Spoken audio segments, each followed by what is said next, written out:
कंत्राटी सफाई कर्मचाऱ्यांसाठी हे आंदोलन आहे। कुरुंदवाड पालिकेतील कर्मचाऱ्यांचं आंदोलन आहे।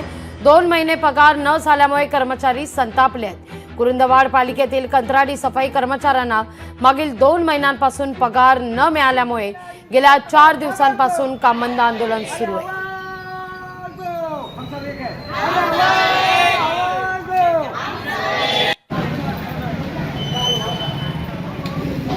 हे सर्वजण इथे बसलेले रस्ता लोटतात, गटार काढतात, कचरा भरतात गावचा। आमची एवढीच मान्य आहे की आमचा पगार 2 महिन्याचा देऊन द्या।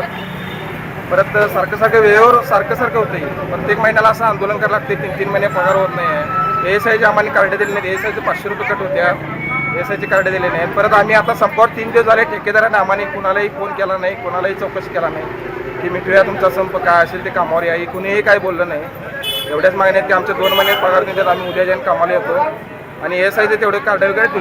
तिकडनं सांगतो की पगार देतो, होईल म्हणून आम्ही 3 महिने थांबलोय। आता काय आमची कॅपॅसिटी नाही आहे थांबले, त्यामुळे आम्ही तर आंदोलनाला उतरले। सगळ्यांचा आम्हाला सहभाग व्हायला पाहिजे। आम्हाला पगार 2 महिन्याचा दिल्याशिवाय आम्ही कामावरती हजर होणार नाही। आम्हाला उद्यापर्यंत संध्याकाळपर्यंत पगार देतात, आम्ही परवा दिवशी सकाळी कामाला हजर होतो। लोकशाही मराठी ऐका, पहा, जागरूक रहा।